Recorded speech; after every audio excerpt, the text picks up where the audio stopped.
You're listening to The Granite Discourse, a New Hampshire-based podcast with real discussions. Be sure to subscribe on Spotify, YouTube, and Apple Podcasts. And for early access, subscribe to Patreon for just $1 a month. Thank you, and enjoy the show. Victor Orlando. Yes. Welcome to The Granite Discourse. Glad to be here. So, you're running for CD2. Yes, I am. And when did you announce your candidacy? Because I've just heard about you this past weekend.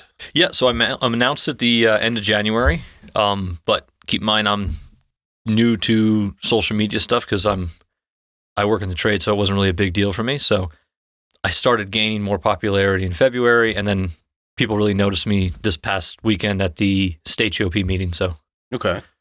Why don't you start by telling everybody about yourself? Yeah, so a little about me. Many of people who were at the state GOP meeting is going to be a little bit of a repeat of that. But my background, so I've worked in the trades my entire life.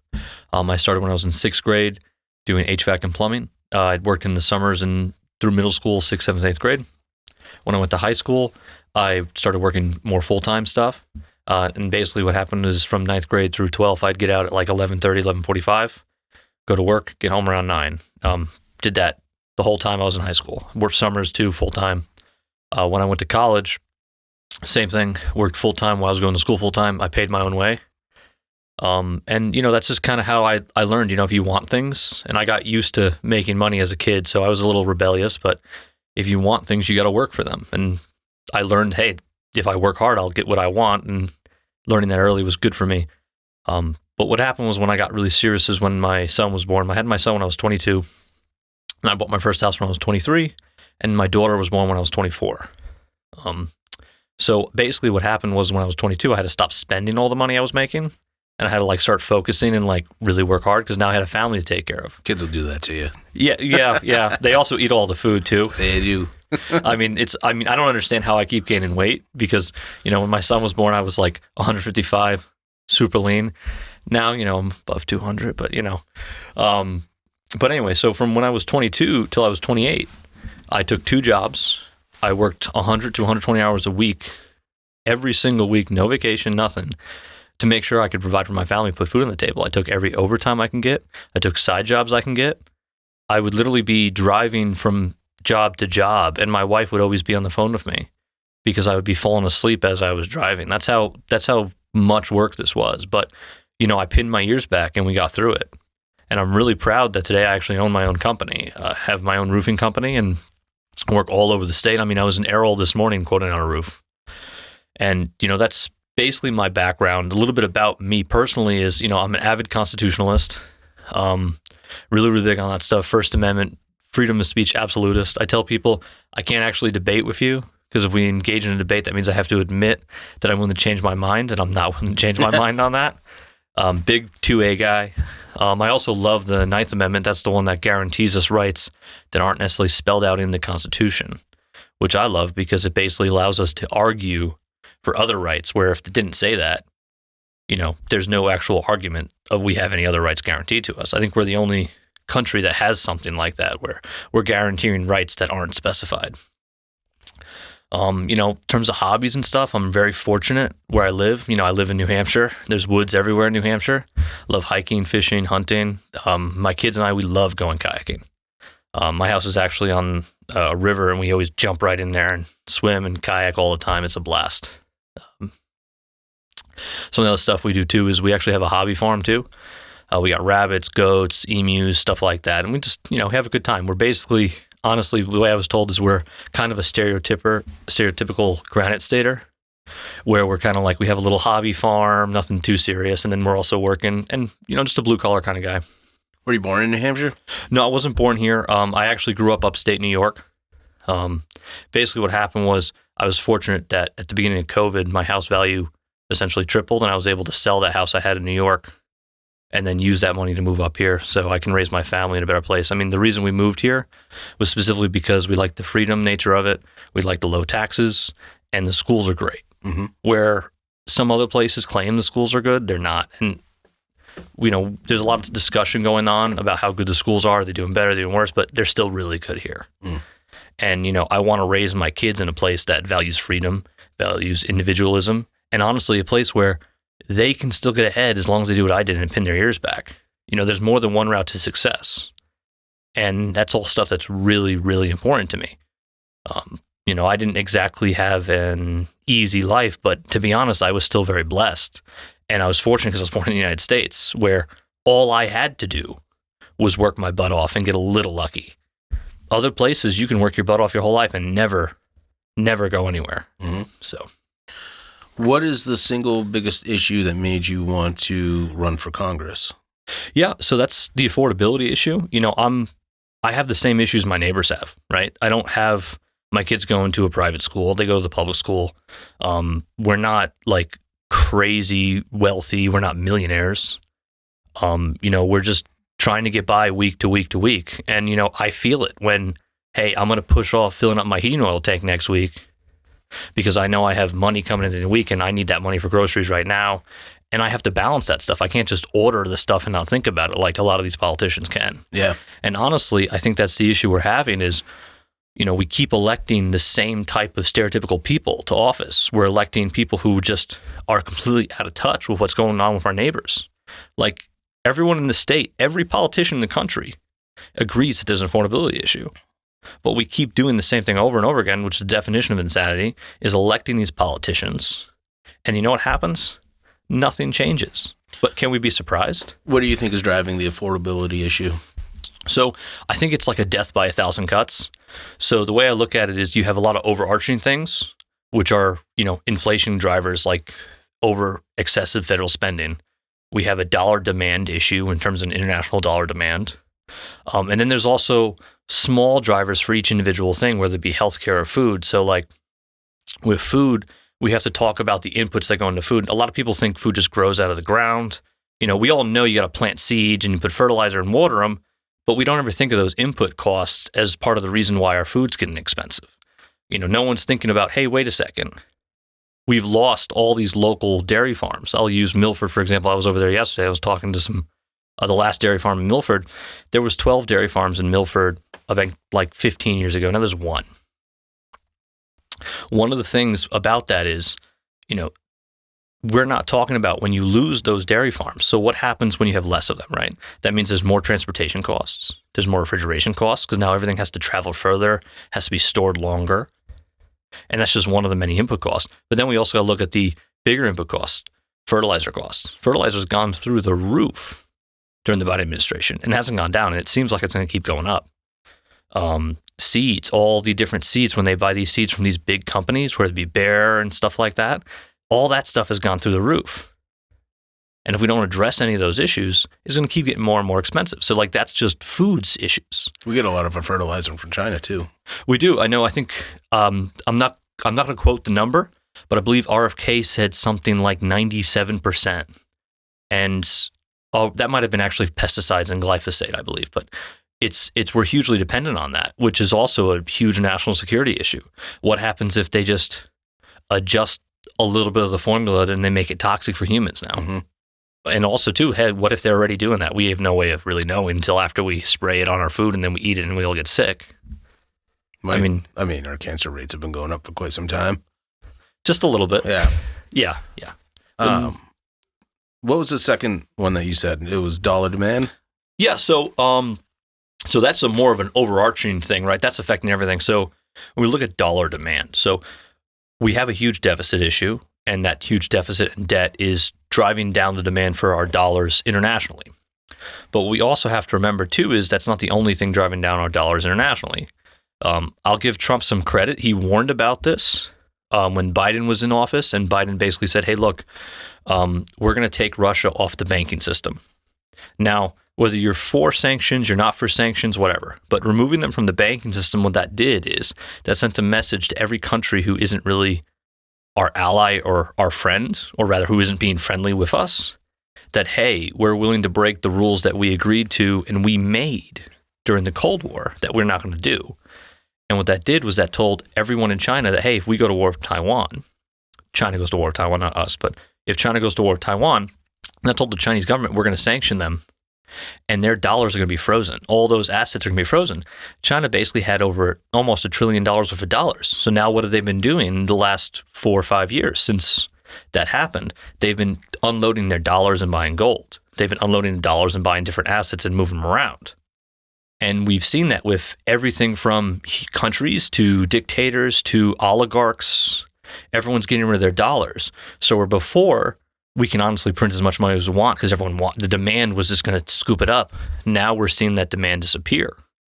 And I mean, the only way we see reversing that is if we kind of go back to a standard like we had during the Cold War, where we say, hey, look, unless we're at war with you, direct war with you, we're not going to touch the banking stuff. We'll sanction you. We won't buy your stuff. We'll have huge tariffs on your stuff, whatever, but we're not going to touch the banking stuff because that's what happens when we do that. Interesting. What are your views on the Federal Reserve? Well, I mean, a huge inflation issue is basically they missed the boat on the inflation increases. I mean, they were basically, 6-7 months late on their interest rate hikes back when Biden was in office. I think they did that on purpose because they wanted to help one side versus the other. But I mean, we've seen them over and over misjudge what the market's doing. We've seen them say, oh, inflation's only temporary. And then next thing you know, he's hiking, half a percentage point up every 2 months or so. And you're like, oh, I thought inflation was temporary. If inflation's temporary, why are you hiking the stuff up? That's because he was wrong. They don't want to admit it. And I think Trump is specifically trying to get rid of him because he saw that disaster they caused. I mean, a lot of the inflation issues we had were during the Biden administration were that we just had super low interest rates for too long. I mean, there's nothing wrong with having a 3% Fed rate or a 4% Fed rate, but having it almost next to nothing for years. I mean, you're going to get an inflationary environment. The definition of inflation is an increase in the money supply. You're increasing the money supply. Yeah. And then we also have to deal with the fact that the Fed was also doing, they were buying assets up too. And that we still even haven't dealt with that huge issue of when they're going to have to unload, I think it's $6 or $8 trillion of assets that they have to slowly sell down. I don't even know what's going to happen when that happens. Do you think that we should go back to printing our own money, not having the Federal Reserve do it? I mean, so I'm not sure, to be honest. I don't know how much of that would change anything, but what we do need is the Fed to be more accountable. Well, if we had a gold-backed currency like we did up until 72, then we might not see the inflation that we've seen since 72. When Nixon suspended it, temporarily. The thing is with the gold stuff is I don't think we have enough gold left in the world to go back that route. But right now, I'm looking at more what can we do right now in terms of affordability stuff. And when it comes to the specific dollar stuff, the Fed has kind of stabilized their rates a little bit. They're not going crazy where they're going up like crazy. They're not going down like crazy. They're just kind of flat right now. Yeah. The prices are never going to come back down. Well, industrialized economies, they do over a long trend. They go up really quickly, but they never drop really quick unless you have a depression. But what we saw, for example, if you look at the country's founding, the first 200 years of the country, you saw as we industrialized and things became more efficient, prices did go down. And I think as long as we can get some stability from the Fed, we can start to see that again. But there's also other arching factors with prices. Like I said before, the food stuff. If you don't fix those things with just the food's not going to go down. We can do the same thing for healthcare. Healthcare is even more of a can of worms. Mm-hmm. If we look at housing's even more messed up. Anytime there's like I said, there's overarching things like the Fed stuff, which affects everything. And then each individual thing has its own little niche issue that also has to be fixed for that issue. What'd you go to college for? I originally went for HVAC and refrigeration. Yeah. And then I went for mechanical engineering. So how did you get into all this? Well, I get a little nerdy. So what I'll do is if I find something interesting, I just dive into it, start reading books on it, start watching documentaries about it, start absorbing every piece of information I can get. What I really like too is I like watching opposing opinions of the stuff. Yep. Because what I find is if you take two people who have opposing viewpoints, and they're both going to make sense by themselves, but if you listen to both of them, and you try not to be swayed because sometimes one's a better talker, just try and listen to the argument. And then you listen to the argument, the base of the argument, you compare the two, it'll usually be a good representation of what's kind of going on. And a lot of the stuff is leaning one way or the other, but it's in the middle of the two of the arguments. Mm-hmm. And that's generally how I've kind of formulated a lot of my viewpoints. Do you have a favorite economist, speaker that you? Yeah. So one of my favorites when it comes to dealing with the inflation, specifically when it comes to economic expansion, is actually Richard Warner. Okay. He wrote The Princes of the Yen, and he basically talked about what happened with the inflationary crisis from the Japan in the 80s, where basically 1 acre of Tokyo land was worth like, the Mets, the equivalent to like a professional sports team, right? That's how valuable and inflated the value of some of that stuff got. But like Richard Warner, he outlines basically a lot of his stuff has to do with the small banking ability to increase economic activity. So one of the things I love about him is you'll take big banks, right? And when we mean big banks, we don't mean a physically large bank. We mean a bank that has a lot of branches or does a lot of volume in terms of dollars. So like a Chase, a TD, a Citibank, Bank of America. They're good banks. They're useful for people because guess what? If I go from here to New York or California or somewhere, I go to Canada, I can still get my money from that local bank. I don't have to go through an intermediary or pay an ATM fee. But the problem with big banks is big banks give big loans. They don't give small loans. So if we want to grow niche businesses, we want to grow small businesses, we want to help them, those big banks aren't going to be as helpful to them. So if we look at, for example, the Milliard Bank in Nashua, they're actually one of the newest banks. They were started in 2019. When the year they opened, there were only 2 new banks in the entire country. But when you have small banks give small loans. So one of the things that grew them crazy was they were doing a ton of small business loans. And that's kind of how they've been growing, is they've been catering to small businesses. Because let's say if you have a new invention and you're like, hey, look, I want to refinance my house to pay for, or get a home equity loan to pay for the patent for this invention. If you go to Chase, it's going to be very hard to do that.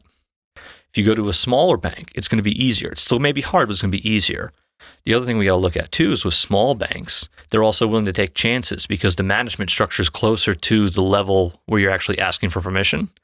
So you can potentially get someone to say, okay, this is kind of risky, but we'll do it. Yeah. And that drives economic expansion. If we look at not the current leader of China, I think it's Dao Jinping. I always have a trouble with the Chinese names because the way the letters are spelt, they pronounce different. So, but I think it was Dao Jinping. He went to Japan to figure out what Japan did after World War II to grow so powerful, so economically great. I mean, they were at one point, they were going to say they were going to overtake the U.S. in economic output. Mm-hmm. So he went there and said, what are you guys doing? And basically he was there for like a week. He didn't learn anything until he stayed like after work with some of the guys. He was at a bar or something. I don't know the exact, but that's what I imagine. He's at a bar. He's like, so what are you guys actually doing? He's like, tell me the secret.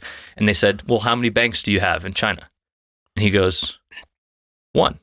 With the Communist Bank of China. They said, well, that's why. And then what they did was they said, how many people are in China? 300-400 million at that time or whatever it was. And they said, okay, well, you're going to need 3 million banks with 3 to 4 people writing loans in every single bank. And then you're going to see the economy go crazy. And we saw that. We saw 10 to 20% growth rates in China over and over and over again. We saw the same type of rates grow in the United States during the Industrial Revolution. And after post-World War II. Now, post-World War II, there was other stuff that helped us too, but we saw those rates grow. And then also, if we compare it to their neighbor, the USSR at the time, one of the biggest contributing factors to the USSR's collapse was the fact that they had one bank and their economy stalled. So when you have multiple smaller banks, they can give multiple smaller loans to different businesses. And then you get smaller investment to small businesses. And you see that economic miracle happen where you see people becoming their own business owners and funding things, and small business owners employ more people than big businesses. So it helps grow a lot. And that's basically what most of Richard Warner's work has been on. Another big inspiration for me is actually Rand Paul. Mm-hmm. I mean, his dad too, but I haven't heard him say anything that didn't make sense yet. So, I mean, every time he speaks, I'm just like, I just kind of agree with that. Would you be relying more on too much debt to grow your economy? Like, what happens when you have an economic downturn when you're having all of your businesses rely on small loans. Yeah. So when we talk about small loans, we're not talking about like, hey, we need $300,000 to get this business going or to buy trucks. A lot of times these small loans it's a guy who's working, he's probably making a 6-figure salary already, but he has an idea and he wants like 5 Gs. Mm-hmm. And usually those small loans have a higher repayment rate than most of the bigger loans do. Okay. Because like if, for example, we look at Google, right? You loan Google $500 billion, which I'm sure if Google wanted to get right now, any bank would give them. Mm-hmm. You know what happens if Google can't pay that loan? What? They tell the bank, oh, sorry, I can't pay it. And you know what the bank does? The bank tries to negotiate with them. They figure it out, whatever. And then Google winds up settling it or paying a lower interest rate or something like that, or getting a different monthly payment structure. The $5,000 loan, a lot of times those loans are backed on equity, things they already own. So usually they're safer loans from that perspective. Mm-hmm. There is that option of you are building it on a debt principle, yes, but if you don't invest into those small businesses, you're not going to have any. I mean, we saw that with the USSR. There was nothing. Their economy just flatlined because there was the only thing that was creating new business was the government. And, you know, we need to have that growth. Otherwise, nothing happens. Interesting. What do you think? You mentioned healthcare earlier. So what are your ideas with healthcare? Well, healthcare, honestly, is like, you have a drawer in your house that's just full of random wires from like 10, 15 years ago, like has the original iPod Touch wire in it.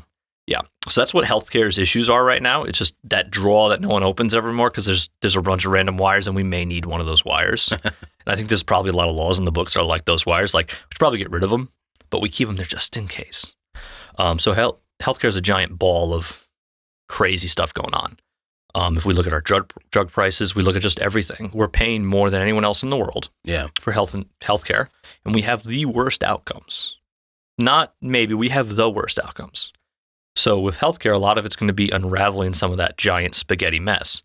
It could be separating the benefit managers from the health insurance companies. So a lot of people don't realize this. So there's something called a health benefits manager. Basically what that person does is he goes to the pharmacy, and the idea is that person is supposed to negotiate drug prices with the pharmacy to give the consumer the best price. On paper, sounds great.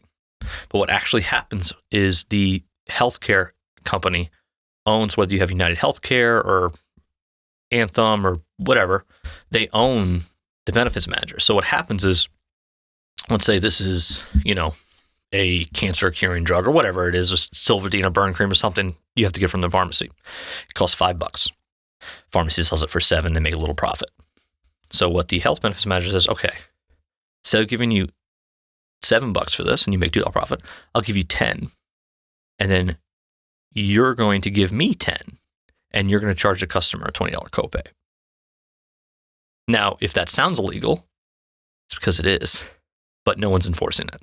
Really? Yeah. So that's a lot of stuff that's happening with our drug prices, and that happens rampantly through the issue. Like most of the time, when next time you have to buy prescription drugs, before you pay your copay, check GoodRx, ask the pharmacist how much if I just pay it cash. I mean, we had one thing, I forgot what it was. I want to say it was amoxicillin or something. It was just a random antibiotic. It was a $40 copay, and we asked how much it was just for the cash price. And the lady at Walgreens was so nice. She looked up the coupons online for us next to us. And she says, I can get it for you for $2.33. Wow. So just that alone, think about how many seniors are taking 10 pills a day. Insulin, stuff like that. So I have a dog that's a diabetic. Yes. And we were getting a prescription through our vet and then going to the pharmacy, and we were paying like $60 per vial. And when I went to Walmart, the lady behind the counter said, you don't need a prescription for this. I said, I don't. And they said, no. I said, well, how much is it? Because, I don't have pet insurance, so I've been paying cash. And so how much is it? She said, it's $25. You don't need a prescription. You don't need anything. And then we can sell you the needles, too. You don't need a prescription for that either. So I didn't realize that insulin can be so cheap. And that's human insulin, too. That's Novolin. Yeah. Yeah, and there's a lot of things that are like that. We've all heard the stories of the insurance price. You go to a hospital, the insurance price is like 6 times what the actual price is, because the way the insurance negotiates is they'll have 1,000 operations at that hospital. Mhm. They'll bulk them all together and say, we owe you this much. Instead of paying you this much, we'll pay you this. So the hospitals make the price go super up because they know the insurance is going to try and drop the price. But let's say you don't have insurance and you go to the hospital, you just want to pay a cash price. Now, for small practices, like you go to your dentist or to your general practitioner, usually they're like, oh, cash price is, $75, $100. They're usually really good with that. The hospitals, because they're so huge and you're so far removed from the guy who's actually in charge of the pricing, like you're never going to meet that guy. They're giving you the insurance price, and no one's actually saying, hey, wait a second. The only reason you're trying to charge us the insurance price is because that's what you guys charge, because you know the insurance is going to negotiate that price down. Yeah. So there just needs to be someone going, hey, let's make either a public thing or do some sort of federal regulation on, hey, when a customer comes in, you can't charge them more than what the average insurance company pays for it. Because a lot of times they'll charge you something like $15K, even though the insurance company only ever winds up paying $8. Yeah. So just do something like that. You're not asking for a cheaper rate, but just, I want to pay what they pay. Things like that. It's insane. Oh, yeah. Yeah. And with healthcare stuff, that's just like, we just took one cord out. There's still 100 more in the straw, and some of them are interwoven so deeply. Now, is all this before the ACA? Or has the ACA been responsible for some of this? You're talking about the Affordable Care Act? Yeah. Yeah. So that's Obamacare, right? Yeah. Yeah. The ACA made it worse, I think, a lot of ways, because now you had to buy health insurance. You had to buy it. So what happened was the health insurance company realized that and said, hey, no, put it this way. Health insurance companies are corporations. They're doing a good service, yes, but at the end of the day, they're corporations. They want to make money. So if I said, hey, I'm a roofer. If everyone in New Hampshire had to buy roofs from me, I'm going to try and be honest and say, I'm an angel. My prices would stay the same. But I'm just going to be honest with you. They probably wouldn't. If you had to buy from me, the prices would go up. Just because you don't have a choice. So that means I can charge whatever I want. Well, you could get together with like 3 other roofers and call it a marketplace. You could do that too. Do some sort of oligarchic, cooperation thing where you don't actually work with each other, but you just say, oh, I'll just make sure it's $1 less than him. He'll be $1 more than me. Yeah. And then you can only buy roofs once a year for 14 days. Yes. And if you miss it, you got to pay like a huge amount, or you just go without. Yeah, it sounds great. Yeah. But that was a big issue with that. And then also too is one of the things Obama did was, now Obama wasn't an insurance expert. Not too many people are. I'm going to be honest. I am not an insurance expert. Yeah. But when he was crafting that whole thing. Well, was he the one that actually did it? Well, that's what I'm getting to. Is he basically hired insurance company people, I believe lobbyists, I don't know exactly who, and helped him write it. Now, it's one thing if you're hiring someone who's an insurance expert, like let's say they're a biller at a hospital and they just know how this stuff works. It's another thing if you're hiring the actual people who benefit from it being more expensive. They're obviously going to try and make it more expensive. And to be honest, when they did do that, they wanted to just push it through, because that was one of his big campaign promises. So instead of making sure he had a good product and making sure everything was good before he pushed it through, he just pushed it through, ignoring a lot of the issues I think that were in there. Probably didn't read most of it, to be honest, because, stack this big. Well, they had to pass it before they could read Yes, it. Nancy Pelosi says that, yeah. That is one thing, that's one of my campaign promises. I'm reading everything.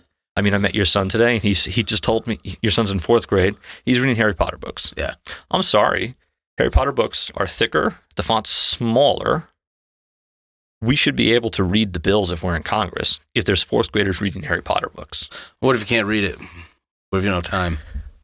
Abstain from the vote or vote no. Like, hey, look, trust me, congressmen have plenty of time. I mean, we see them campaigning for other stuff. We see them doing stuff all over the country, going on crazy vacations. So I'm sure they have plenty of time. But if they don't, hey, we need more time to vote on this bill. We need more time to read this stuff. Mm-hmm. I'm sure that's an acceptable reason to postpone the voting on the bill or something like that. I mean, they table stuff for all sorts of other crazy reasons. Mm-hmm. I mean, you saw a congressman pull a fire alarm a couple of years ago to slow down a bill. Yeah. I'm sure if you just said, hey guys, can we delay this an hour so I can finish reading this? That would have been a little bit more What do you think workable. the biggest issue with What do you think our biggest issue in Washington is? Like, what is the biggest problem? Like, why doesn't it function? It doesn't seem to function? Yeah, I'll tell you. So a lot of it has to do with us, the voters. I don't want to blame the American people, but I'm part of the American people. It's also my fault. The definition of insanity is doing the same thing over and over again, expecting a different result. We keep electing people who are politicians, people who were volunteers or interns for other politicians, who worked their way up and then they ran, people who are part of the inside. We keep hiring people who are trust fund people. Nothing against people who are trust fund. If I can, I want my kids to be like that. Yeah. But those are the people we keep hiring instead of just normal people. And if you don't hire people who are normal, who experience normal things, they're not going to understand those issues and those things when they get into office. Now, I don't want to talk bad about anyone here, but I'm going to use my general election opponent, Maggie Goodlander, as an example. Maggie Goodlander, I think, is a misguided person because she grew up very well off. I don't think she's ever had to once think, oh, my heating oil's tank's empty. I have to make sure I have enough money in my account to order oil. She just ordered it because it was empty. I don't think she's ever had to do that with her gas tank either. Like, oh, I have 50 miles left. My house is 20 miles away. I got to get groceries tomorrow. So I get paid on Friday. I can make it. That thought's never come through her head. So we can't expect her to ever have to have thought about that when she's making policy. Yeah. And a lot of these politicians are like that. I mean, if you elect a politician, you surprised they do politician things? No. I mean, that's one of the reasons I'm running is I'm not a politician. I own my own roofing company. That's what I do for a living. I said I was up in Errol this morning. That's what I do. I'm not a politician. I know what we're going through. And that's the main difference. We have to elect more people who aren't politicians. Yeah. How many people do you employ? So it's me, my wife, and then we have about 8 or 9 people on the crew, depending on what we're doing. Yeah. Sometimes we'll have some temporary help come on other jobs. So if we have a very large roof, we'll have, up to 15 guys at once. How's the labor issue been for you? It's been fine, to be honest. I mean, we got to keep in mind, so I'm going to use quoted numbers here because there's really no way to know the actual number. Biden claimed 10 million came in illegally, and then I've heard Trump sometimes claimed up to 30 million. So we'll just use the 10 to 30 million came here illegally. What I heard was there was also already about 30 million people here that were illegally here already. Yeah. And then the other thing we also keep in mind too is we have a large amount of immigrants who are here legally, who are also in this workforce. I know all the guys that I've hired, I've checked to make sure they were, because when the Trump thing started, I got very worried because I was watching some of the media with the ICE raids. Yeah. And I was worried, oh my God, I would not want this to happen on my roof. So I did my due diligence. I started actually checking. And all my guys were legally here. They had green cards or they were citizens. Mm-hmm. And we have enough of them to satisfy the work. I mean, there's plenty of workers for this stuff. But what I have seen, though, is there is a huge uptick in people who are just kind of hanging out on, like, you don't see it as much in New Hampshire, but like in Massachusetts, for example, where they have more free stuff, you'll see a lot of them will be there on the free stuff rolls, where they'll just be soaking up stuff. I mean, we saw that with all the Somalian fraud, which is also going on in Maine that no one's talking about, but all that stuff in Minnesota, where they're just soaking up all the government subsidies and they're living off that. You don't really see that in New Hampshire because we keep that stuff at the minimum. And also we're a smaller state, so the smaller the eyes on it, the harder it is to get away with that stuff. I know in Massachusetts and Maine, they've had some hotels that are in New York where they're just renting them out constantly. And it's the government that's paying the bill, but they're just housing. Yeah. New York, they closed down.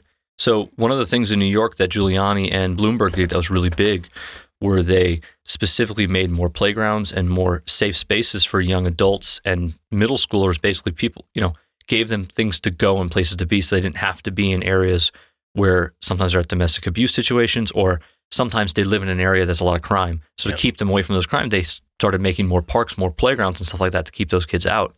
And then what we saw during Adams' administration, I think he was the last mayor of New York City, yeah.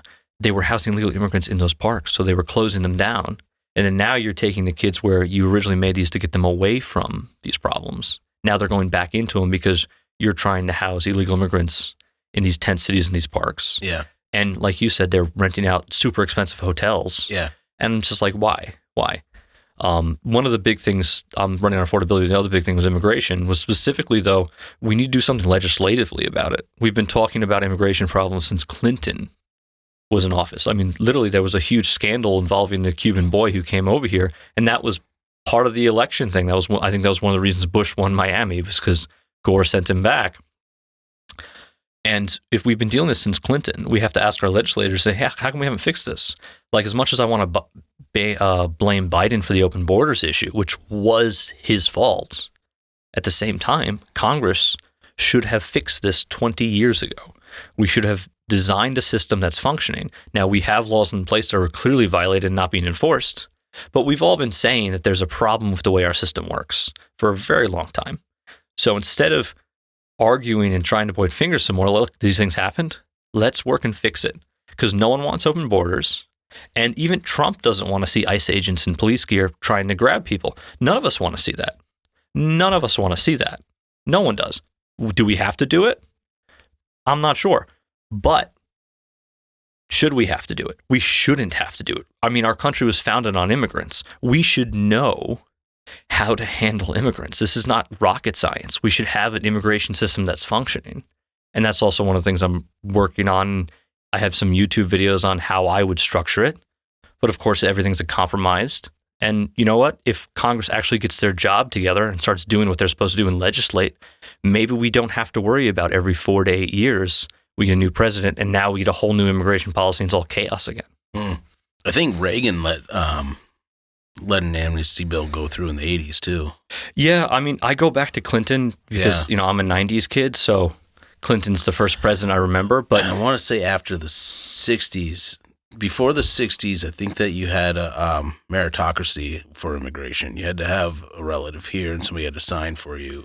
Yeah, And I mean, you had to go and check in if you were here until you were able to become a citizen. yeah, I mean, all those things are good. I know my whole thing is I'm looking at it from perspective of it's similar to, like we said, healthcare is just a bundle of like wires right now with all different rules and then all these different things where they give them exemptions and asylum stuff. But my main thing is like, look, let's just go back to basics. Yeah. We don't need 300 codes for visas. We'll just do 5 or 6 simple visas. We'll put timelines on them. We'll give each immigrant who comes here an actual ID number that's attached to their visa, that when the state gives them an ID, it's attached to that federal ID we gave them when they immigrated here or when they came here on a visa, so that if they do get arrested, like we saw in Maine with the grow houses, that's another topic, but there's grow houses in Maine where these Chinese immigrants are basically growing illegal grow operations. Yeah. They'd get what happens is they get arrested though, but then they go back to some blue states like New York or New Jersey. They get a new ID with a different name and then they go back up. It's crazy. Yeah, but if you tied that to the federal stuff, where they have to, if they issue that, they have to tie it to the federal number. Now it doesn't work because now it's like, oh, you got an arrest warrant on this ID number, and then now that ID number works across state and stuff like that. Well, we had one guy that got arrested in New Hampshire, and I guess he was convicted of killing 5 people in Columbia. And there was a Democrat, I think it was a Democrat senator in New Hampshire that was pretty much defending him staying here. I don't. So I think there's a big problem where people want to kind of look the other way about immigration, and we can't. Well, like I said, it's a hard thing to look at, right? Like, let's look at what Trump's doing. He's trying to deport. I mean, and from what I've seen, he's trying to deport the people who have active warrants. Yeah. I know some people in different police agencies that are in blue states that are so-called asylum cities or safe cities. They're defying Trump's orders, and they've told me that they can see the immigrants that are up for arrest, and it's only people who have warrants. Mm-hmm. And that's the only people they're going after now. When they go after the person who's a warrant and they're arresting other people at the same time, yeah.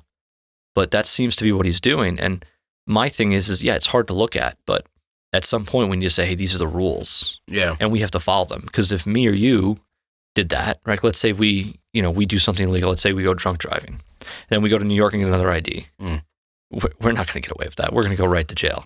I think the optics of what went on with the ICE raids out west is really what made it more unpopular. But if you look at some of the states like Florida, where they actually cooperated with local agencies, or New Hampshire, New Hampshire, and it wasn't.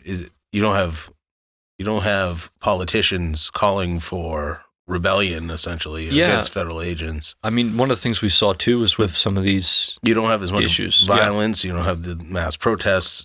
It's just Yeah. people. Well- It's like when Obama was doing it, nobody knew. Well, here's the thing. They had local cooperation. Yeah. So if we look at some of the stuff that happened in Minnesota, and, it's really tragic what happened because those were American citizens that passed away, and we don't want that to happen. We all agree that we do not want that to happen. But the ICE agents asked for police support to quell the crowds because they are not trained to do that. And the police didn't come. They ignored them. What we see in Florida, what we see in Texas, what we see in New Hampshire is when ICE asks for police support, the police show up and they help them.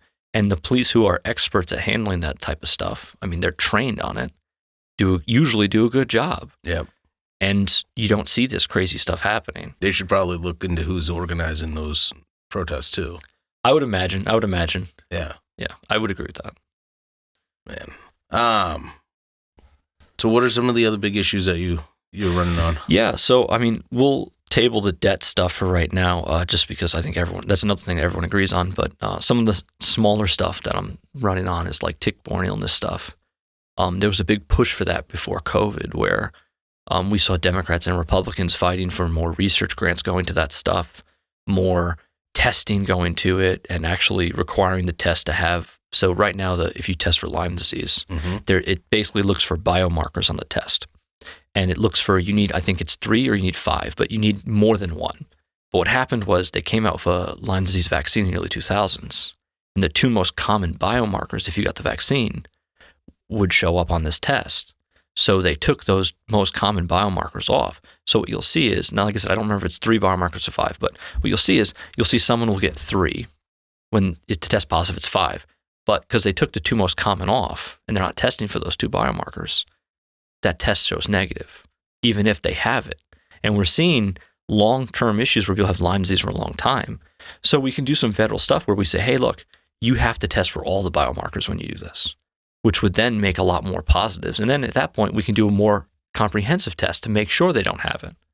I also want to work on with the grants of actually doing some work to see, hey, how can we fight this bacteria? What is working? We see a lot of European stuff happening right now. I know there's some stuff in Germany where they take like a blood sample and they ship it off and they give you specific drugs to attack the disease based on your blood. But why is that happening in Germany? We spend more money than anyone else. That should be happening here. I mean, heck, Massachusetts has some of the most advanced medical colleges. I mean, we do too in Dartmouth, in the world. Why is this happening in Germany? And I think a lot of that stuff got ignored, and especially in the Northeast where Lyme disease is rampant.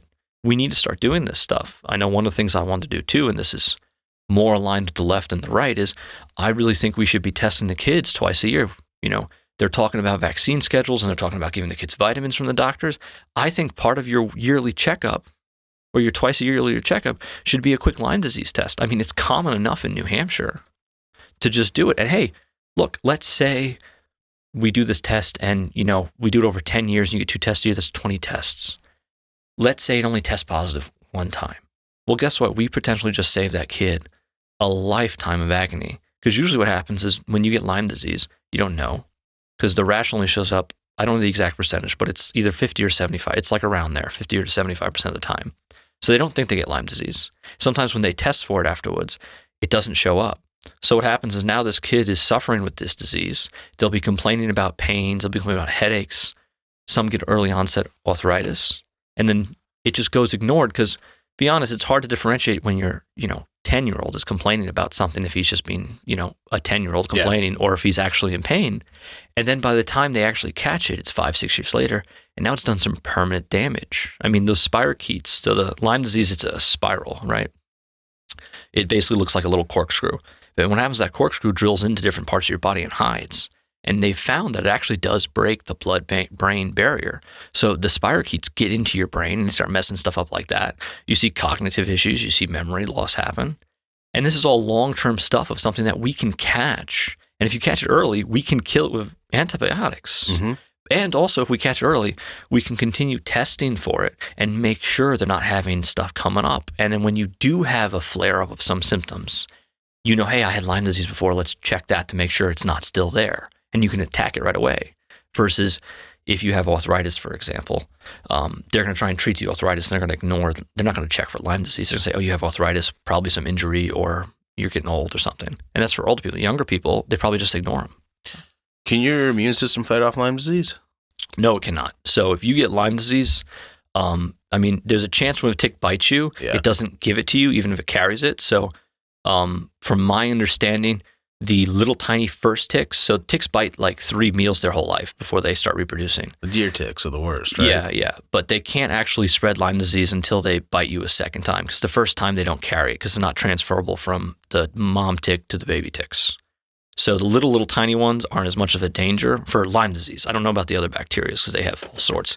But when they bite you, the first ones can't transmit. But also when they bite you, doesn't mean they always transfer to you either. The first time in the life of the tick? Yeah, the first time in the life of the tick. So the second time they bite you, it's a higher chance, because if they bit another animal that carried it, or another tick bit that had Lyme disease, and then they get the blood inside of it, and then now it can happen.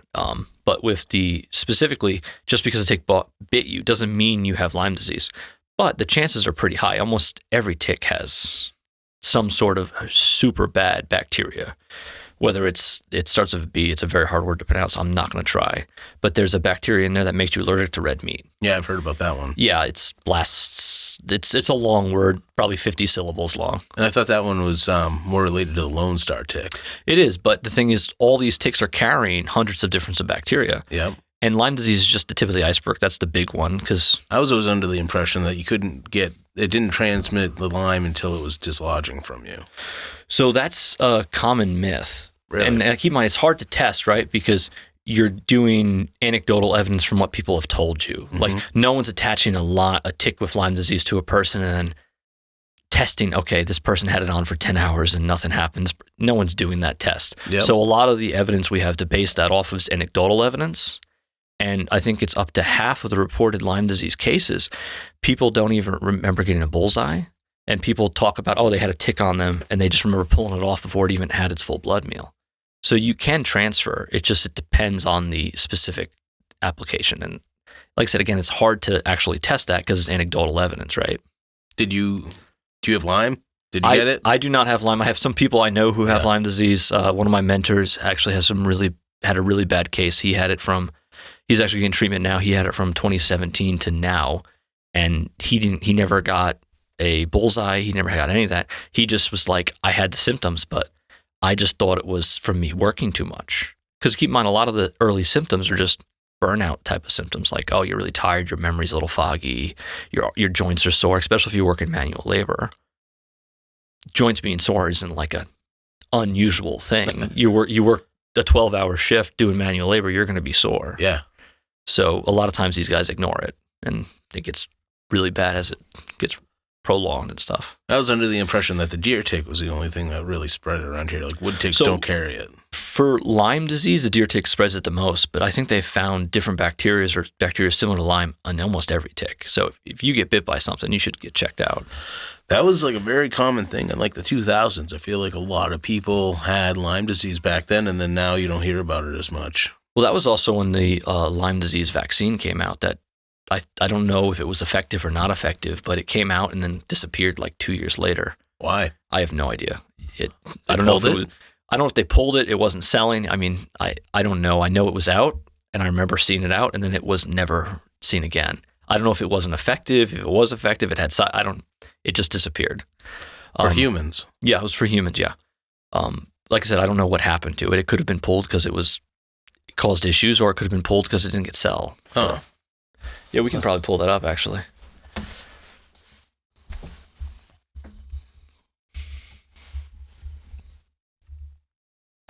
But yeah, so the Lyme disease things is a big deal for me, especially because it affects the New Hampshire people a lot, because we have a ton of woods and a ton of ticks. And I mean, honestly, I can't think of a single summer where I haven't found ticks on my kids. The Lyme vaccine was approved in 1998 but withdrawn in 2002 following the consumer demand and safety concerns, although the FDA did not find evidence that the vaccine caused reported arthritis issues. Huh. Well, so why would they pull it then? Like I said, I think it was more about sales. No one was, they're not going to produce something that's not selling, right? They are a corporation. They're trying to make money. If they produce a bunch of vaccines and no one takes them, they're losing money on those, so they're not going to sell them. Maybe they couldn't get it on the vaccine schedule, so they couldn't get immunity. That might have something to do with it. I don't really know the exact reason, or maybe it just wasn't effective. What are your views on vaccines? It should be your choice. Yeah. I mean, we've already shown with the COVID stuff that, honestly, the one thing with COVID I learned is I just can't believe anything, because they would say something, the next week they would say something different. The same people would say different things. Mm-hmm. So it should just be your personal choice. You should say, hey, look, I want to do this, or no, I'm not going to do this. I don't feel comfortable.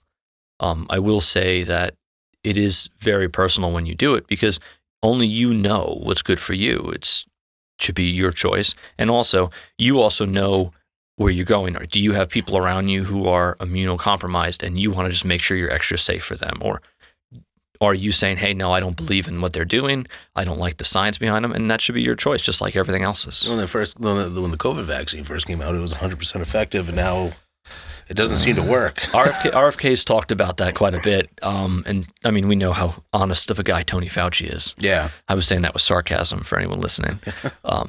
But the thing is, at the same time, it should be your choice. Yeah. There does need to be more transparency on the risks, and there does need to be more transparency on the ingredients.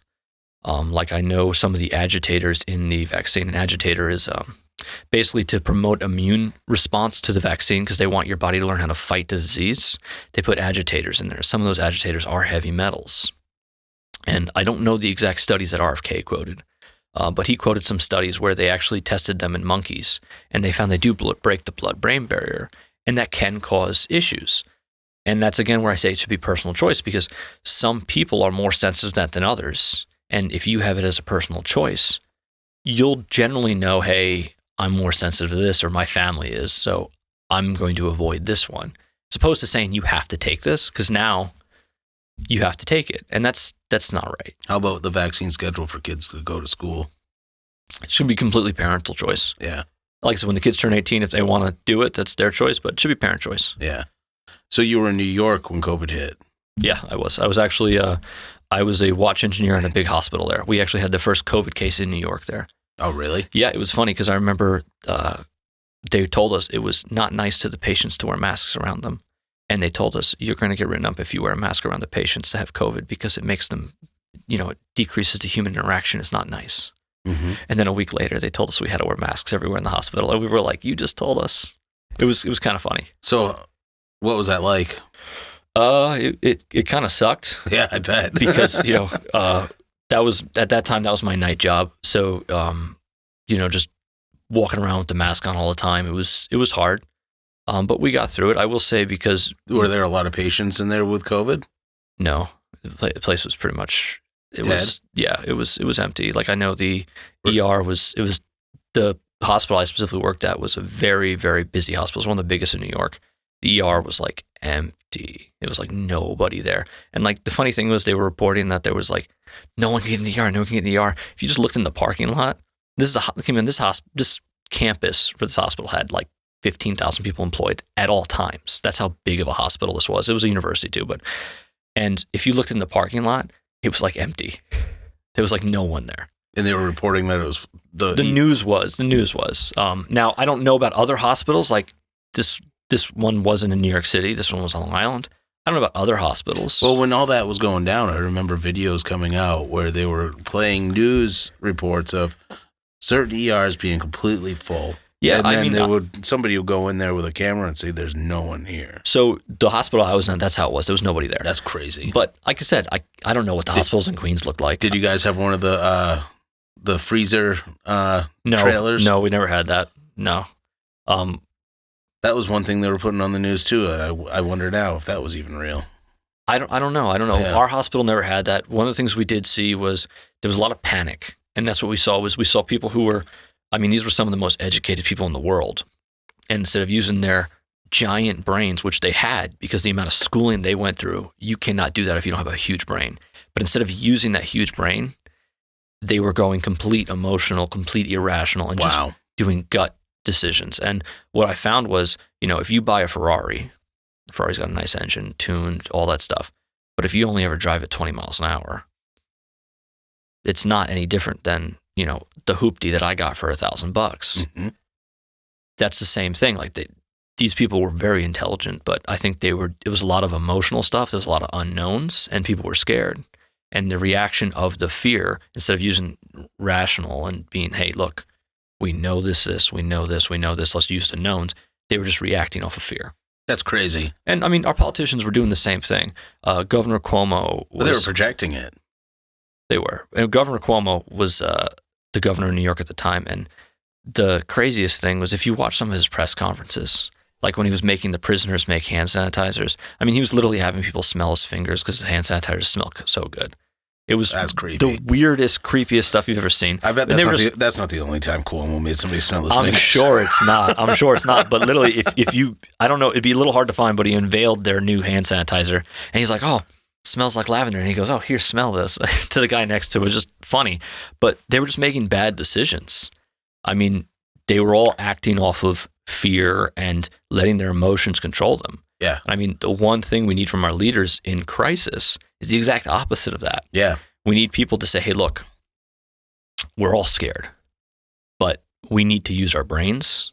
We need to think about things, and we need to be cautious about what we're doing to make sure we're not doing more harm than good. And we didn't see that. What RFK actually brought up was they had a plan in place for pandemic-style issues like this, and no one followed the plan. Just threw it away. Yeah, and it was. We all know it was a complete disaster. Yeah, we know the toll it took on small businesses, on the economy, and to this day, you still see some people wearing masks. Yeah, but again, that's also something you should have personal choice. I mean, if you're going into a bank and a security thing, you should have to take it off because we need to make sure you're not robbing the bank. But if you want to wear a mask outside, that's your business. I don't care. Wearing a mask in a bank was perfectly fine back then. Well, they wouldn't let you in the bank if you didn't wear a mask. Which is wild. Just nonsense. So what year did you move to New Hampshire? 21. 21. So you were there. So you were in. So you must have been watching all this go on. You're living in upstate New York, or at that time I was on the island. You were on the island. Yeah. Oh man. It was the land of no. I mean, but here's the thing, no one lives, I mean, some people live long because they want to, but a lot of people live there because they're stuck there. And that was my case. You were making enough money to survive, but you weren't making enough to actually get out. Yeah. And I was fortunate my house increased enough in value where I could sell it and then I could raise my kids somewhere I wanted to. I mean, I bought my house when I was 23 years old. I want everyone to remember this. I bought my house when I was 23. What kind of house, what house does a 23-year-old buy? Just, that's the house I had, right? So, don't think I was like, oh, look the house. It was a house a 23-year-old can get. So, I had to work really hard. And then with the increase in house value, I was able to sell that. And then I was able to get out of New York. And that's why I came to New Hampshire, because I wanted to raise my family here. That's why I'm doing this, is because I want to make sure my kids have a country to have in 10, 12 years when they're adults, where, hey, they have options. They can either go to school and try and do it through the college, or they can just pin their ears back and work really hard and still be successful. How optimistic are you on the outlook of that? Right now, it's still doable, 100%. But we have to keep it doable. I mean, we see the Democrats doing it every day, doing their best to kill it. And I don't want to call them out. There's some Democrats who are really pro-labor and pro-people working and pro-small business. But on the general, and most of them are not, we see it with their things they're doing. So if we look back to Reconstruction era and post-Reconstruction era in the South, what did they do to the slaves when the slaves tried to leave the plantations? They basically said, hey, you can live here for free, and we'll just take your rent and your food and all that stuff out of what we pay you. And what they did was they made them completely dependent on the plantations, and that was indentured servitude, which is also illegal. And eventually that got straightened out, and you can't do that. But what we're seeing now is the government's, I think, Democrats are trying to do that on a national scale. They're trying to make everything so expensive that we can't afford to live, so that we're all dependent on the government. And then once you're dependent on the government, you have to do what the government says. Because if I need the government to pay for my children's food, and the government tells me we're not going to give you the money if you don't do this, I'm doing whatever the government tells me because I need to feed my children. And that's what they're doing. They're going to try and make indentured servants of us all, and they're going to kill the American dream. And we're seeing that with the communist stuff. And that's basically what the communist stuff is, the socialist stuff with Bernie Sanders and all that. Do you think central bank digital currency will be used to do the same? Programmable money? I mean, we already have programmable money. I mean, the Somewhat. government pretty much can monitor every person's bank account right now. I mean, that was like a conspiracy theory in the early 2000s, and now we've just accepted that it's true. I wish the government would employ that benefit to us. So like if I lose my photos, I can just call the NSA up and say, hey, I know you have these. Can you just resend them to me? But to be honest, the digital currency stuff, our money's already a digital currency. Yeah. Most places don't even take cash anymore. There's a lot of places still take cash. A lot of do, but you run to places that don't take cash. They're cashless. Well, that's why they're taking out the penny. They're starting that process, I think. Yeah. And honestly, it's bad because there's a lot of, I'll call it underground economy that moves a lot of the stuff where like, hey, there's some kid who's trying to be entrepreneurial, right? And he's selling water bottles or, he's doing stuff and he's hustling. And none of that's on the books. The only way that works is with actual physical money. Yeah. If you take that away, now you just kill the entrepreneurial spirit of thousands, if not millions of people. And a lot of small businesses start out that way. They start cash off the books type of stuff until they get big enough where they can afford to do things on the books or until they get big enough where the government actually cares what they're doing. Yeah. The digital stuff it will kill us if we do it. What do you think about the education system right now? So the education is actually a bit like our healthcare. We spend more than anyone else. And I think the PISA scores, we were 34th in the world. Singapore's number 1. I don't understand what the controversy is with it. Why don't we just copy who's number 1? Like they're number 1. What are they doing? Let's just carbon copy it, Do you know what they're doing? I don't know the exact curriculum and stuff like that. I'm actually meeting with some independent teachers and stuff, and I basically told them, hey, I'd like to just pick your brains because I want to know what's going on with education. The only thing you're not allowed to suggest to me is more funding because we've given and given and given, and the federal government gives more. I think the state government increased the amount they're giving to local schools 115% over like the last 5 years or something like that. That's more than double, right? And the scores are not going up, they're going down. We're seeing results decrease. But in terms of nationally, we're moving in the wrong direction. So let's say, hey, let's see what's working. A lot of that, I think, has to do with parental involvement. A lot of people on the conservative side are calling it and saying, hey, we need, I don't know how to say it, but it's basically like parental permission, essentially. Like the parent has the final say, which they should. But I think what we need is more parental involvement. Because one of the things we see culturally, and this is if we compare it like some of the Asian cultures or India, China, Japan, Korea, when a child goes to school, he has a bigger group around him, whether it be his grandparents on both sides, his parents. And every day when he goes to school, they go, hey, it's really important you do well in school. They tell the kids this every day. Their grandparents are telling them this, their aunts and uncles are telling them this, their cousins are telling them this, hey, it's really important you do good in school every day. In America, because everything's so freaking expensive, both parents are working. They're just lucky the kids get on the bus every morning. Yep. I mean, I can't tell you how many times I've dropped my kid's trumpet off at school because he's forgotten or we've forgotten to remind him. Weekly occurrence. Literally like every time. But that's how busy we all are, and we're not having that parental involvement. When you get more parental involvement, the outcomes are better. I mean, just look at homeschoolers. I mean, I haven't met a single homeschooler yet where the kids are not doing academically higher and testing higher than kids going to public school. In terms of intelligence level, that's probably a general average. I don't know if that necessarily has affected the intelligence level, but I have seen that kids who are homeschooled, I mean, they're literally reading Harry Potter in the 4th grade, where kids who are in public school are still struggling. So, I mean, I think that has a lot to do with parental involvement. If we involve the parents more, say, hey, look, let's get the parents in there. Let's say, hey, look, this is what your son's doing. This is how he's doing. This is what we want to do, or we want to do this. Which would you think is better for your son? And we have that. I think we'll see him go up. But now you're circling back to affordability. Yeah, but what's affordable about asking, hey, look, your son's not performing well.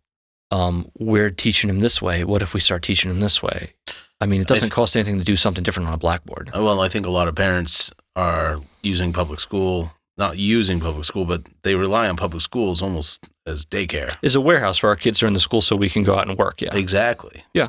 Well, the affordability of public schools is, like I said, money is not the issue. It's affordability of the parents is what I'm talking about. Oh, yes. Life is expensive. Yeah, that's true, but we are fortunate we live in a digital age, and it's not hard to send an email to a parent and say, hey, look, your son did really bad on this test. Yeah. We saw him struggling with this.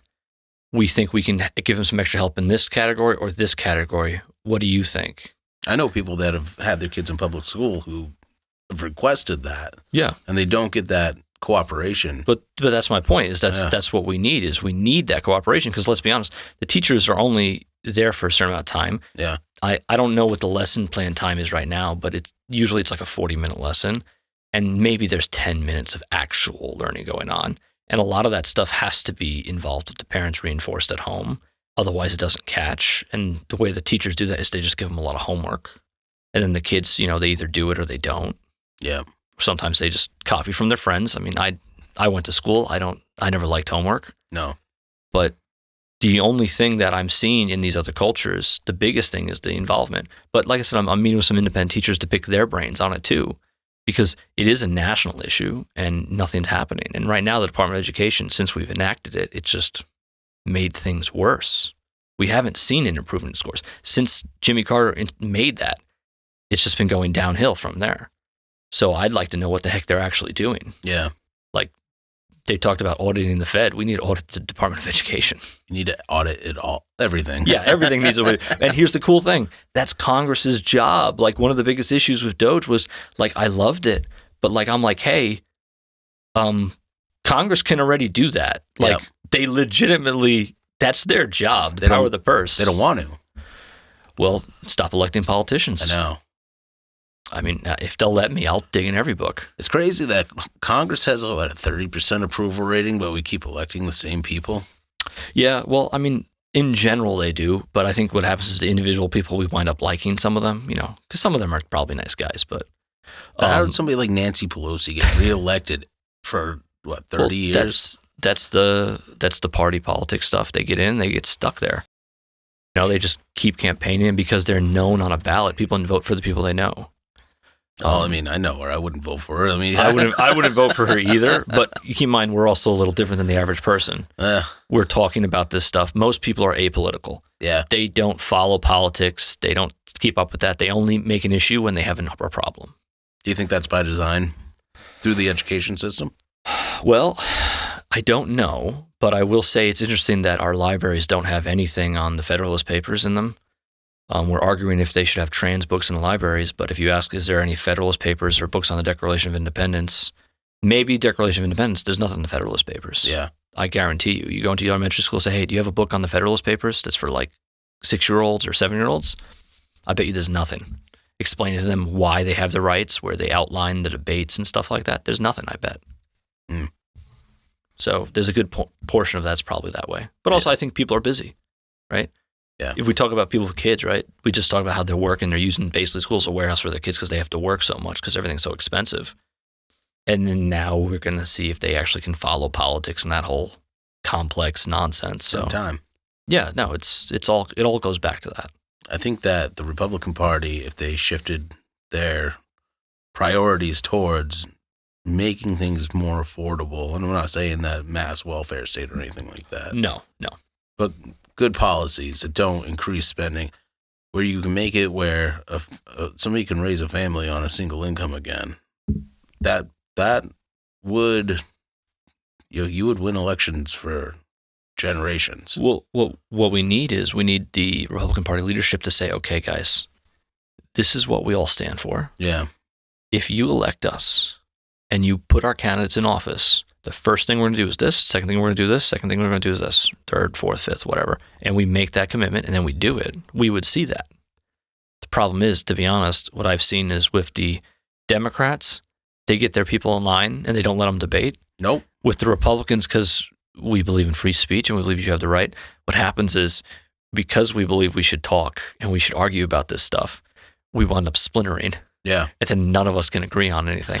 Last year was my first state Republican meeting. Yeah. And that's what I thought was hilarious, is that they always open it up with, we're unified, and then we spend the next 5 hours fighting. Yeah, we're going to agree to debate for the next 5 hours. That's what we agree on, and we're unified in our agreement that we disagree. But, at the same time, that's a weakness, but it's also a strength, right? Because if you don't do that argument, you don't have those debates. I wouldn't be there if it was fall in line or Yeah, get out. yeah, and let's be honest, we wouldn't have some of the best ideas. Because if we look at our country specifically with the Federalist Papers and stuff like that, almost all that stuff is so heavily nuanced and balanced. I mean, it's amazing that a group of people could even come up with that. Like, some of the stuff, it still resonates today. And you're like, they wrote this 250 years ago. Mm-hmm. And you're like, I don't even know how they were able to get this many people to agree to this wording this way so it's nuanced and balanced. But we don't see that anymore because of that. Have you seen the movement to have a Convention of the States? I have. I think there was like 20 something. You might be look it up. There was like 20 something states. It's like 20. It's getting close. I think they need. I don't know if it was 2/3 or 3/4, but so from my understanding, the way they passed women's suffrage and some of that stuff in the early 20th century, in the early 1900s, was the Congress and the Senate were worried about a Convention of the States, so they started passing the stuff and doing their job. 19 states. 19. Okay, so one short of 20. Yeah. I don't necessarily disagree with that, but to be honest, I look at that as that's going to be even harder to get something done than. I think that I like the Constitution as it's written right now. Yeah, I agree. And I think that if we just use it, we don't need to have a Convention of States. Well, I mean, you kind of open up Pandora's box. Yeah, well, I mean, I look at it like this. The only reason this isn't even a conversation right now is because Congress and the Senate have not been doing their job. Yeah. Let's just say what we're playing. We want to blame the president for the budget, and every president has spent a ton more since Clinton. They've just been keep spending more and more and more.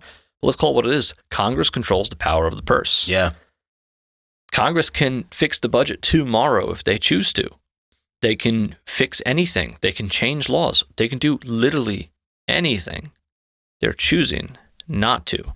They're choosing not to go across the aisle and say, hey, look, we may disagree about, this topic on social media, but we agree that this and this and this. So let's ignore this issue and let's pass these issues that we agree on so that this functions, because I don't want to live in a society that's not functioning, especially if we look at everything in totality, in total. We look at, like, for example, our debt load.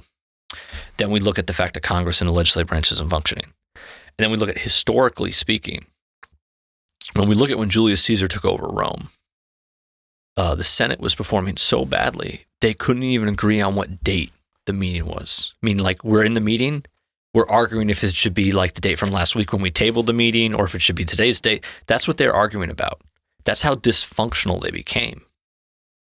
And that's when you had tyranny take over, is because when the legislative, the body representing the people, stops functioning, the government and the country still needs to run. And that's when the people will accept tyranny because they just need it to run. At the time, though, that was a common thing to have a Caesar. Well, yeah, they always gave up power afterwards. In his case, he manually took it because he marched armies in. That's right. But my point is, the reason that happened, though, and he was popular for doing it, was because people were fed up. People were like, they're not doing anything. And then if we look at, historically speaking, if we look at all these empires, we look at the British Empire, the Ottoman Empire, the Dutch Empire, the Russian Empire before the Bolshevik Revolution, the thing that we see is the government stops being able to function and they have huge debt loads. Yep. And then they just collapse and disappear. Yep. The British Empire probably collapsed the most gracefully, but it did collapse. It went from the largest empire in the world, the sun literally never set in the British Empire, to now it's this little tiny island off Europe. I just finished, I was listening to it because I drive all day. So, The Russian Revolution by Richard Pipes. And that's a really good one. It goes over. I'll have to check that out, yeah. Yeah, but he starts back in late 1800s, early 1900, like 1905. Like, that's when he really credits it to starting in the universities. Yeah, I'll check it out. Yeah. But I mean, we see these common things and we're kind of like, oh, we have that, that can't happen to me mentality. But my thing is like, look, hey, we're not there yet. We're at the point where we can fix this stuff very easily. Yeah. We just need to actually Congress needs to do their job, literally. And then we can fix all this stuff. But I'm looking at this saying, hey, if we don't fix this stuff, we're on the pathway to this nonsense. Yeah. And none of us want that. Nobody in this country wants that. The people who are trying to come to this country don't even want that. There's not a single soul in this country who wants that to happen. So we need to make sure we're actually doing these things successfully. We need to make sure our Congress is actually functioning and trying to get things done. Because what we've seen is when they don't, we have executive overreach. And now if you're a Republican, you're probably happy with executive overreach right now. Democrat, you're upset. But we switched them because that's the pattern. Lately, it's been Republican, Democrat since Bush went to Clinton. It's just been going back and forth. We switched that now. We don't want government overreach when it's the other side. No. So we need to make sure that the legislative branch is working so the government doesn't have, the executive branch doesn't have to overreach. They don't have to do things that are executive overreaches so that we don't have to worry about it happening when we have someone we don't like in. And we can keep that tyranny out of there. Yeah. Do you think the judicial branch is functioning the way it should be right now? Or Well, so the judicial branch is weird because it wasn't really outlined too specifically in the Constitution. Like it was kind of like, oh yeah, we forgot about that part. And they kind of made their own rules. I think we need to do something about like which cases they're allowed to take and which cases they can just ignore. Because I think that's one of the biggest issues we have is you'll either have a really big case that the left or the Democrats really want the Supreme Court to hear because they know it's a home run once it goes in front of the court and the court refuses to hear it. And the same thing on the right side. I mean, we've seen that with a lot of stuff, whether it be FRTs or Chevron deference and stuff like that. They did take that case, which was nice. But a lot of times, if it's a controversial case, you'll see the Supreme Court say, oh, no, we're not going to hear that case. We should have something in place where we can say, from a legislative perspective, you have to hear this case. Something needs to happen because letting them pick the cases isn't fair, especially when it's something that's a big deal. Those should be cases that are even more important. Yeah. And I was told the reason they don't like to do that is because then those cases will go in favor of the people who are, it'll go one way or the other. But I'm like, that's even more the reason to take it up. If it's going to make a huge impact, then you should take it because it's a big deal. Yeah. But, Who's your favorite founding father and why? So I really love Ben Franklin because he was the only one that wasn't like, I'm going to be president. Yeah. Yeah. He's also, it's pretty late in his life too. Yeah. But he contributed a lot because, we'll call it what it was.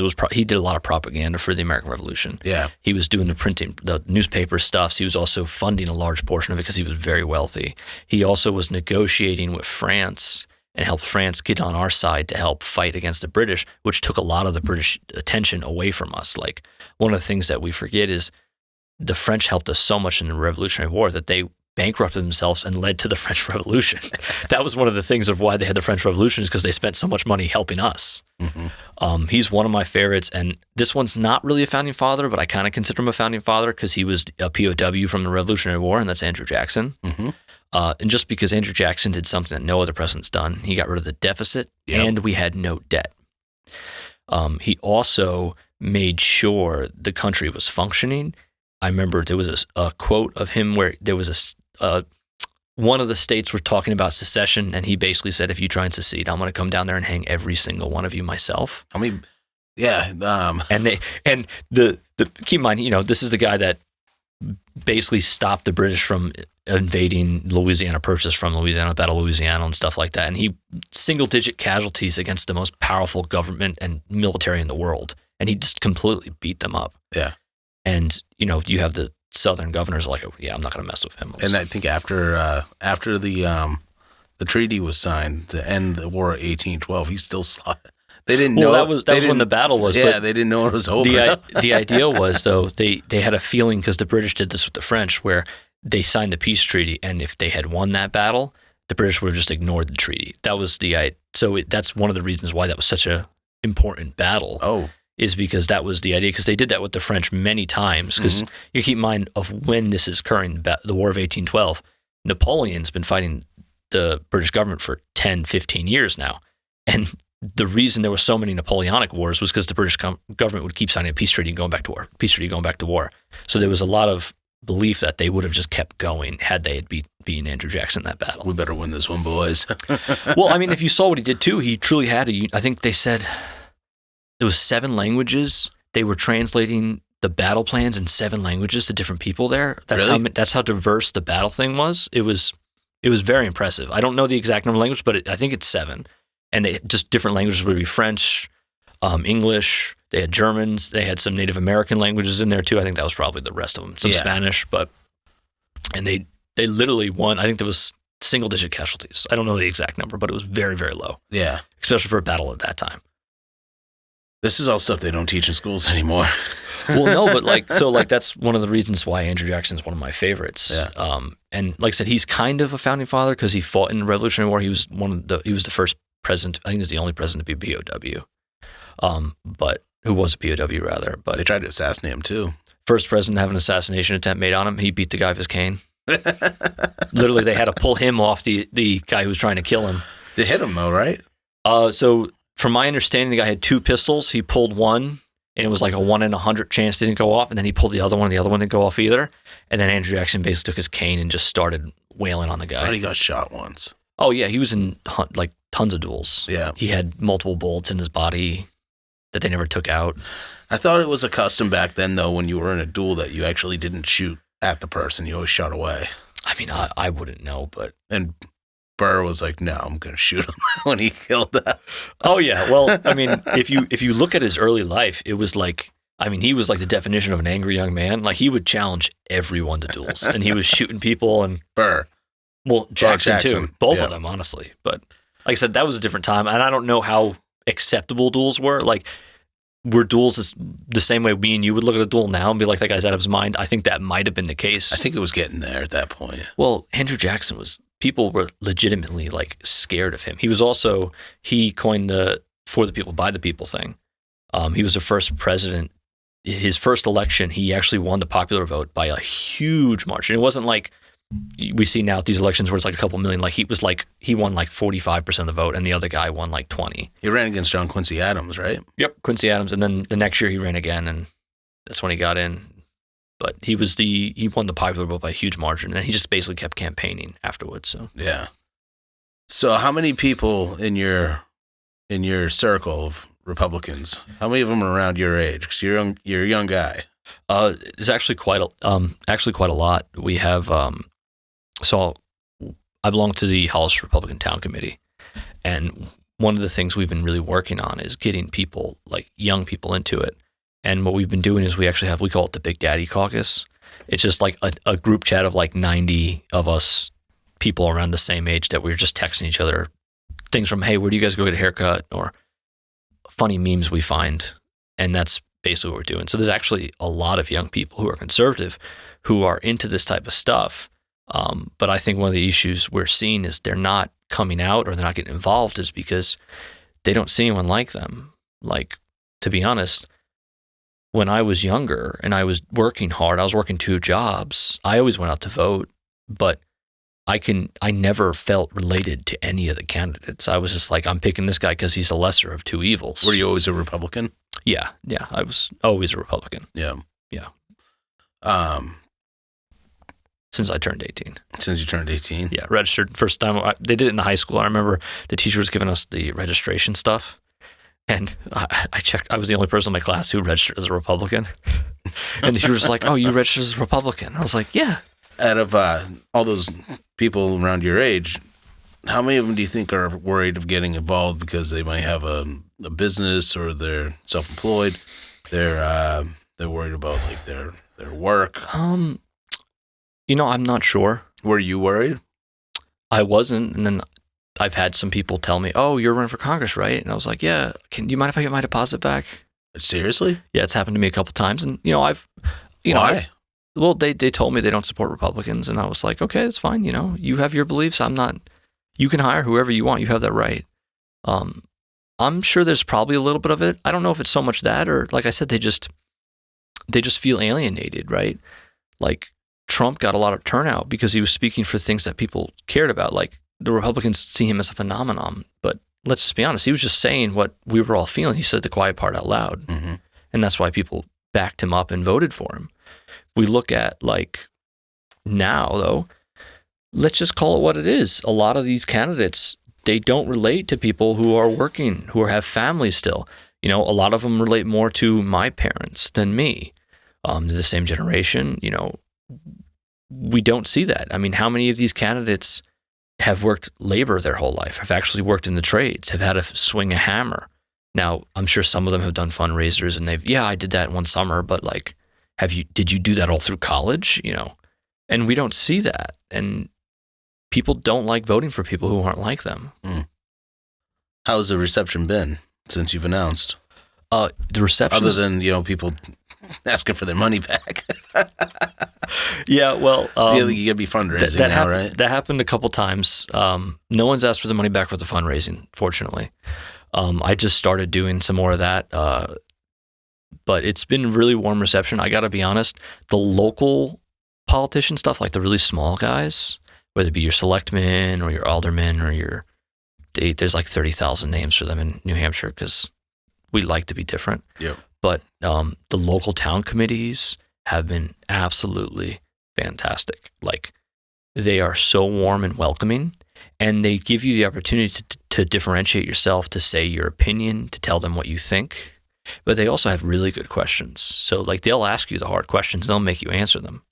And it's been really good for me because it's forced me to really think about a lot of stuff, because I've told them, say, honestly, I'm not really sure about that. And I've gone home and I said, okay, I'm never going to not really be sure about that question ever again. That's important. Yeah. And then I've spent, 4 or 5 hours at nighttime, just looking on my phone. Okay, this, watching videos, reading a book about it the next day. So I learn about those things. And I've talked to a lot of people. I've done a lot of retail stuff because I know I'm a bit of an underdog. My name isn't as widely popular as some of the other people I'm running against. So I have to do the work, right? And I've never been afraid to do the work. I've worked in trades my whole life. I'm not afraid of just grinding. And that's been really receptive. People have been really happy when you come up to them and say, hey, my name's Victor Orlando. I'm running for Congress. This is what I want to do to help you. Can you tell me what you need from your congressman? Because that's the other side. Politicians, they like to say, this is what I'm going to do for you. We shouldn't be saying what we're going to do for you. We should be asking what we should be doing for you. Yeah. That's the key thing. And I've been trying to do that. How's your wife been handling all of this? She's been extremely supportive. She's still my wife. So don't think, I'm getting away with stuff, guys. Like, she gives me shit sometimes. But I always deserve it. I'm going to be honest. My wife is an angel, and she has never said something that's not true to me. It's been a little tricky for her because I've had to do some meetings that are really late. I was in Coos County on Tuesday at their county Republican meeting. I didn't get home till 12:30. Doesn't really like that, but she helps me out when she can. And, I've brought my kids to some of these meetings too when we need to shuffle things back and forth. She's been super supportive, and, if she wasn't helping me, I wouldn't be able to do this. Yeah. Yeah, because, I feel that way with every guy, though. If your wife wasn't helping you probably wouldn't be able to do anything. 100%. Yeah. So where can people find more information out about you? Yeah, you can check me out on my website, votevdo.com. VDO is my initials. You can also go on my Facebook, which is just Facebook.com/VoteVDO. You can also go on my Twitter account, Victor D. Orlando. It's at Victor D. Orlando, but if you search VoteVDO, it'll come up there too. Okay. And they can they donate to you on that website? Yeah, absolutely. Anyone who wants to help get some common sense people, some people who actually had to work for a living, some people who have faced the same issues you have, or someone who's just willing to listen to what you have to say and try and make things better based on what you said, you can go to my website, votevdo.com, and you can donate on there. Victor, I want to thank you for coming and sitting down. Thank you for having me. It was awesome. Good luck in the race. Thank you.